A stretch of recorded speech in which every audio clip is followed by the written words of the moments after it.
Hi everyone, welcome. What you see here is a tub full of castings, and I mean full. This thing's almost up to the rim, right? That's because it's actually the castings that had been harvested out of 3 completed worm bins that I harvested recently. And I took the opportunity with these castings to, rather than put them into storage, to see if we could round up baby worms out of this material, not to mention straggler worms. So let me explain why I believe that there were probably baby worms and straggler worms in here. So that'll lead me to this pretty complex diagram here. And it's not that scary. Let me just go through it really quickly for you. So those 3 stickers that you saw on the side of the bin represent the stickers that had been on these 3 harvested systems. And there was one point in time, this dotted line shows the harvest of the oldest of those systems. And then this other dotted line shows when I harvested the second one. Second 2 actually, on that same day. So when I harvested the first system, I went ahead and I launched a worm bin in a pretty conventional way, and we rounded up what we estimated to be 1,676 red wigglers at that point. And that's just an averaged total of what everyone in the comments thought they saw when that system was launched. So thank you everyone for your input on that. And that was now 42 days ago, 6 weeks. And at that time, instead of just putting the castings into storage, I did what I had mentioned earlier, which is put them in this box over here. But I took one of my larger boxes, knowing that I would also want to do the same with the castings coming out of the 2 other bins that I'd be harvesting in the near future. So the castings have been sitting in here for 6 weeks, and then pretty recently, a couple weeks ago, I started trying to bait the worms out. I figured I'd give some time for those cocoons to hatch and the little babies to sort of grow in size a bit so that I can begin rounding them up at some point. And I actually did a week ago already round up some worms, so I emptied the bait boxes that I've got running inside of these castings. You can see the bait boxes right here underneath the plastic. So the roundup of worms from these castings occurred 7 days ago, with which we launched another bin. 339 worms in that case, far fewer worms than the first one. And at some point we're going to get more worms out of those bait stations and add them to these little guys here. But what happened in between over here? There was also the harvest of these other 2 bins, which I guess, first of all, the castings, I believe, were loaded with a bunch of straggler worms, because the process I followed to harvest those castings were a little bit more imperfect in terms of separating worms from castings, leading me to believe that a lot of stragglers were loaded in with the castings that came out of those 2 bins. And then the worms that we did round up did actually get used to launch off 5 breeder buckets that are depicted over here, in which we believe there are about 250 worms. So I've not been doing any videos on the breeder buckets. I usually just do that offline.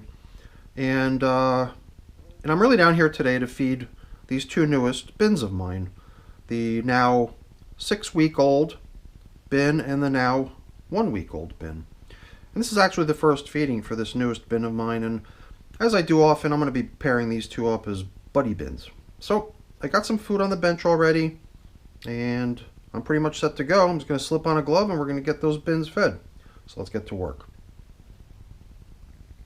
You know, I got to admit, the food that I came prepared with today, it's got a good amount of weight to it. Almost makes me wonder if it's too much. Well, it's definitely going to be a generous feeding one way or another. We're starting with the older bin that's got the larger number of worms in it. Perhaps we'll put the lion's share of this in here and leave only a small portion for the other system, where we know that there's significantly fewer worms. There's carrot peel, there's potato peel, frozen. There's half of a lime in here, there's an avocado plus the pit, and a little bit of melon rind, cantaloupe melon rind. Now this system started out a little bit damp, as did the newest of my bins. For whatever reason, I think I just got a little bit over generous with the application of moisture in a lot of my new systems. Even the buckets had a bunch of standing water in them.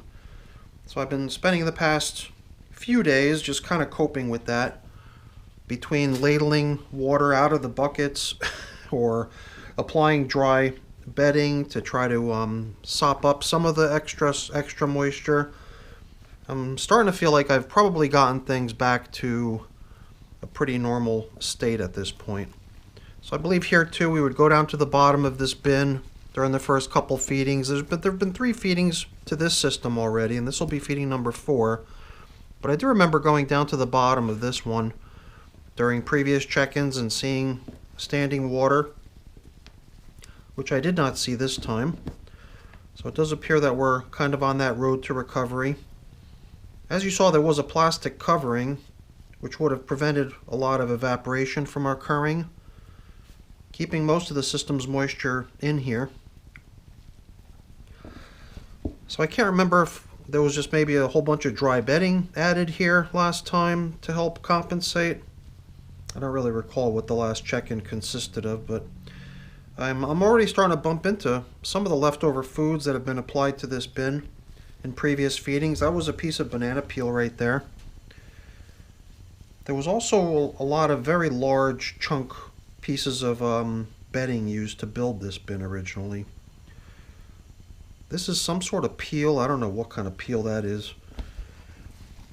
Let's kind of plow down through the middle because that's where the feeding had been applied last time, and then we'll get a sense of how we're doing as far as leftovers go.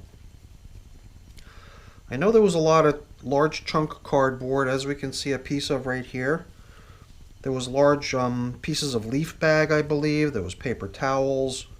So I probably did use some shredded paper and cardboard, but I also know that I used a lot of large chunks of material as the starting bedding material for this system. So as we do sometimes, we kind of explore how the leftovers are holding up.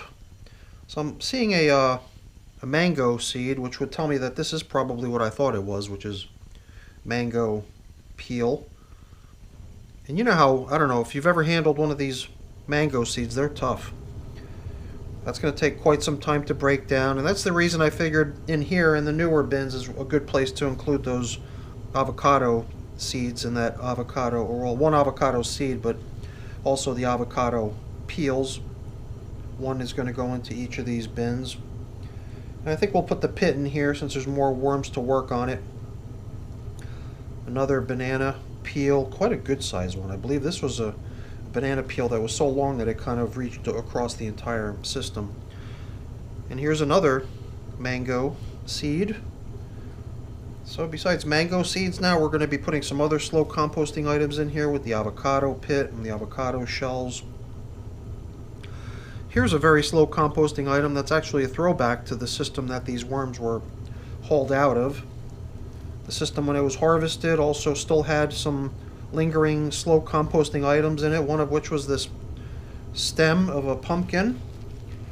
And if memory serves me correctly, that means there's probably also a cork floating around in here too. That is something else. Look at that. This would have come over from their previous habitat as well. This is a corn cob.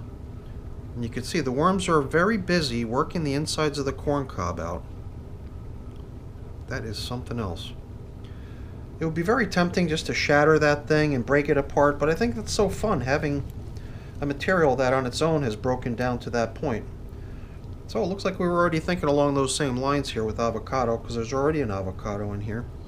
And I usually just can't really resist trying to take the avocado pit and breaking it. So wait, what did I say before? Yeah, I think the avocado pit will actually put into the, well, I don't know, do we put it into the other system since it's younger and there's more time for it to break down, or do we put it here because there's more worms to work on it? Or do we put it in the other bin because there's already an avocado pit in here, and then the other one will get one too? I like that thinking. This way there will be buddy bins that each have an avocado pit. I'm even wondering if we might want to take one of those mango seeds and move it over too. I don't know, when I run buddy bins, I think it's kind of interesting to have similar objects breaking down in each. But since the count on how many worms are in each system are so different, it wouldn't really be a fair race. Not that it would have been a race at all in the first place, but not a very good basis for comparison. Here's the cork that I made mention of earlier. Alright, I think we made ourselves sufficient space down here in the middle to plop in today's feeding. Despite the fact that we did bump into a good bit of leftover, we're coming back in here with a fairly generous portion for them. Kind of making me wonder if maybe we would want to hold off on coming back in here anytime soon to give them their next feeding, because they probably won't need a feeding anytime soon. That's a nice little ball of worms there, isn't it? Oh, and some more avocado. Yeah, this system does seem to have a pretty good number of worms in it, now that I'm poking around right where the avocado had been. You know what, I'm going to go get my bedding. I think we're going to build this system out with a little bit more bedding. I think they'll like that. That'll give these worms out here a chance to dive down a bit.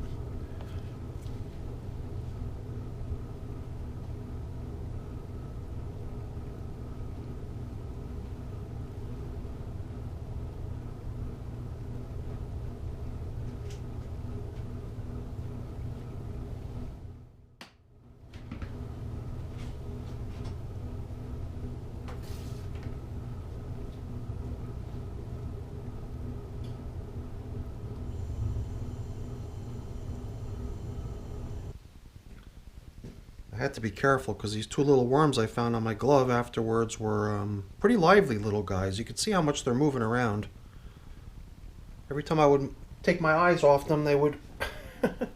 Next thing you know, they would be like in between my fingers or something, or whatever the case may be. I was starting to worry I was going to drop them. So here I've got my collection of prepared bedding, and my newest theme in all of my systems has been to see how I can possibly approach running the bin almost at capacity right from the beginning. And we obviously don't have that going on here. We're probably only at about halfway if you use this over here as sort of the level of where we were.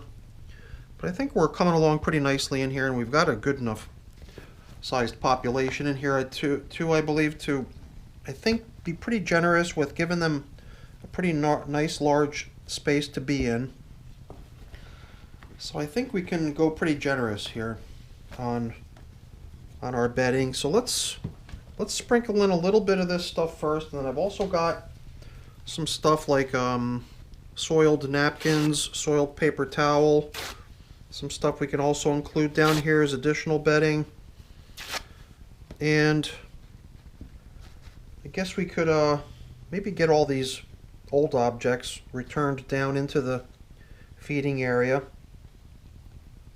Perhaps coat all of this with a little bit more bedding and then pile in today's feeding. You know, stuff like these mango seeds, it might look like a lot of stuff, right? But the mango seeds, they're the sort of thing that's just going to take forever. And they'll keep working on it, but it's not going to amount to much food for them. These avocados, they'll eventually strip all the soft stuff out, and then the shells will also gradually break down to the point where they can utilize it as food as well. But that too is going to only be after a fair amount of time passes. On these banana peels too, I assume they've probably nibbled off the easy stuff. And they'll work it all down, but that more fibrous, tougher peel might take them a bit of time too. So I wouldn't want to leave them in here with only what's in here now, which might appear to be a good bit of stuff, and it is, but it's not stuff that they can eat right away. So that's why I'm glad we're coming in with, you know, frozen potato peel, frozen carrot peel. Those are all the sort of things that they're going to be able to get right into almost immediately. And that doesn't mean they're going to ignore the old foods. The old foods, they'll continue eating that as well. But I kind of like the idea of having some nice fast composting stuff to have in there alongside the slow composting materials too. So here again, I'm thinking, let's see what we could do about building out the living environment for these little guys. It does seem to me like we're best off probably going with the 2 large pieces of cantaloupe for this system and saving the 2 small pieces for the other system. The avocado we'll put half here and save the other half for the other system. In fact, I think we talked about even hijacking one of these mango seeds for the other bin, right? Why don't we do that? And at the same time, it looks like we're also going to be increasing the population of that other bin by about a dozen worms. Let's pretend we didn't see that. We're not going to change my tracking system for the estimated number of worms that we launched with. We're just going to keep piling in today's portion. Here we have potato peel, and I don't know, I'm just wondering what this was. This doesn't look like potato peel. This was onion. Okay. I knew there was a little piece of something else that snuck in here too. And I guess in that same category of stuff that snuck in, I saw a little piece of strawberry here and there. You know what? Let's give these guys the lime as well. And I don't want to leave too much for the other system. I'm thinking what we have here might already be quite enough. This almost feels like too much still. Let's grab just a little bit more of this stuff. I almost feel like taking another chunk of this cantaloupe and leaving it here for these guys. Because this bin to me seems pretty capable, and even here with what we've left for the other bin, it still feels like I'm going to be going in there with perhaps more than we need. Very, very generous feeding. Before we start topping off the feeding zone, I'm sprinkling in a little bit of this pulverized eggshell too as grit. Now I think we can start backfilling. So we've got some nice tilled up stuff over here from when we excavated. Let's just also take a look through this material on this side, since this stuff probably also could use a little bit of aeration. Then we can bring over all that other material to level off with. And then all that other material is where all the worms are hanging out too, so that should be a sight to behold as well. Once we use that material to level off and cover up, we'll probably have a nice little post-feeding worm sighting there as well. So let's start spreading this stuff out. Try to spread it out nice and thoroughly over the feeding area. And there are a good number of worms hanging out in this system. I think once again we're just going to give these little guys a moment or two to retreat down into their bedding. In the meantime, I can go fetch their coverings.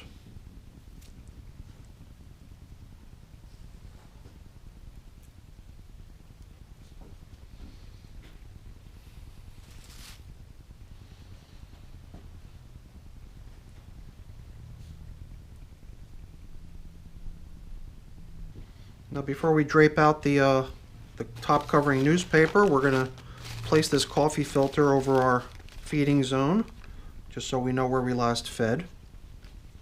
Then we're going to see about returning this sort of the way we found it. However, it was starting to show some pretty good signs of wear right down the middle.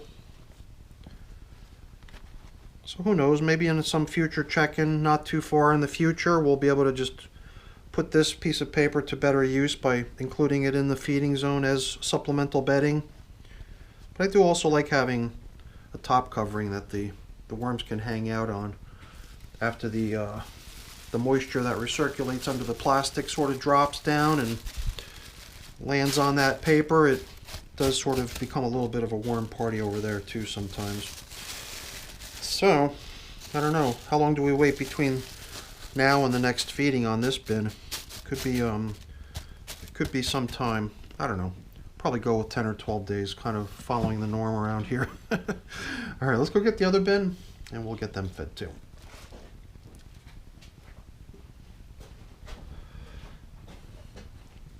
I almost wonder if we're going to find ourselves so, enthralled with what we find in here as what we found in the first bin. Something tells me maybe not, considering there's just so many, so much fewer worms living in this one than the other one. And not only that, but the material that they're living in is almost like camouflage, which means even if we encounter worms, we might slip right by them without even noticing them. So now we did bring over a lot of this sort of broken down material over from their previous environment. It's unusual how it even feels a little bit dry. It came in here somewhat dry, almost like little rocks. So it is nice that it's finally softening up to the point where I can actually break them. But Over here on the edge is where you could see how I had tipped up the container like so to let the excess water drain to this edge. Then I started piling in this cardboard with the intention of sopping it all up. It is mostly cardboard. I believe there's a few sheets of paper in here too, but this was a batch of shredded material, which was primarily cardboard. So I do still see a good amount of glistening down there at the bottom of the container, perhaps still a little bit more moisture in here than is necessary. I sort of get that feeling when I go into one of my bins where I feel like I've exceedingly dampened the material, and it seems to me like the worms really enjoy it. I don't know why. I just get that sort of feeling. And now, like I mentioned earlier, this is the system's first feeding. Sometimes I'll pre-build bins and include food for the worms even before the worms get introduced, so the build of the bin includes food, but that was not the case here. This was just bedding only.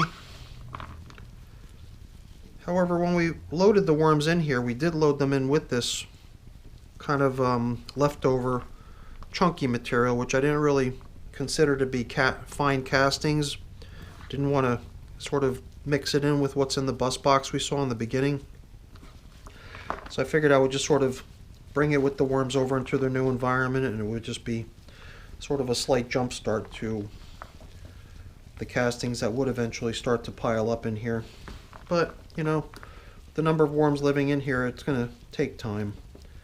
At some point in the near future, we'll do another haul out of the bait boxes, and we'll add more worms to this system. But until we do, I think we're probably good with regards to how much bedding is in here. We're not going to try to build this system out, even though that's been my theme and it's been my goal in all of my systems lately, is to try to run my containers closer to at capacity than I had in the past. In the past, I would sort of try to just build my way up to that gradually. But it does seem to me like, you know, assuming you've got sufficient number of worms living in the system to, you know, make good use of the available large quantity of bedding, then they'll, you know, they'll sense that as available range for them to possibly expand their population into.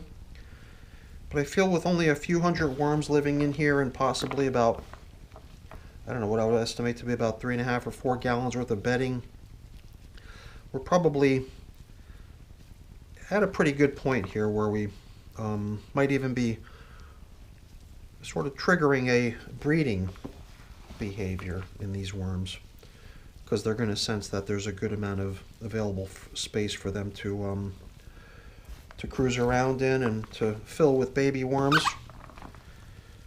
I'm just finding so much of this material that came over from their old environment. I just feel like I want to sort of blend it in with all the surrounding bedding. It feels to me that perhaps that way the worms will help break it down from being little boulders into just more loose granular stuff. I guess if some of it is still not even adequately hydrated, perhaps blending it in with all this relatively damp bedding material will also help it soften up and break apart eventually. It would kind of be nice in the near future to be able to not see stuff that looks like this, just clumps of castings. So I think we're in pretty good shape here. Yeah, there was no food brought along into this system from their old environment, from the bait boxes. I mean, maybe just a little tiny bit. But we did try to salvage what had been leftovers in the bait boxes to reload the bait boxes. So at best, we might have brought over a tiny, tiny little scrap of pumpkin or something. So these little guys have been depending on pretty much eating bedding only over the past week since they've been living in here. So I'm sure a nice feeding that consists of carrot peels and potato peels and even a little bit of avocado, a little bit of mango seed, not to mention the cantaloupe rinds, I got a feeling that that's going to be a nice welcome treat for these little worms. Okay, you know, since we did make a pretty good size opening and we don't have a huge amount of food to put in, I'm going to sort of go against what I mentioned a moment ago. We are just going to add a little bit of bedding just so we can sort of stick to that theme. And I've also got these additional little pieces of soiled paper towel and napkin that I wanted to do with, so perhaps I exaggerated earlier when I said I wasn't going to be giving them any bedding today. We'll give them a little bit. This paper towel even has some bacon grease on it, so they're going to enjoy that as well. Alright, so I guess we'll put this here in the middle, and this as well. So those two objects are probably going to take a while to break down, but everything else I think is stuff that's going to go quite quickly.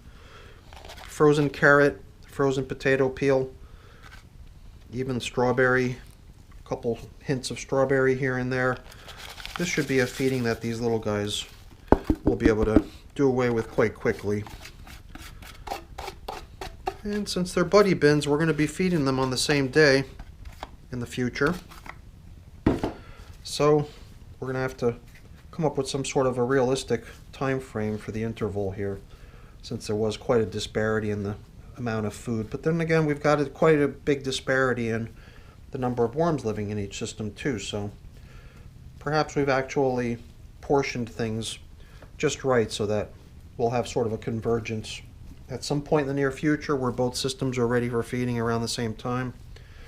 I think we'll kind of learn to adapt to that at some point, and we'll just gauge how each bin is doing as far as dealing with its leftovers from the previous feeding, and you know, we'll come up with a good way of portioning stuff here. And like I said earlier, hopefully we'll be able to get to a point in the near future too where we can build up the numbers in here. Perhaps we'll even see some mating happening in here because of the available space. Maybe the worms will help get things caught up here on their own without much help. So, you know, since this is a new system, I want to include bedding, grit here too.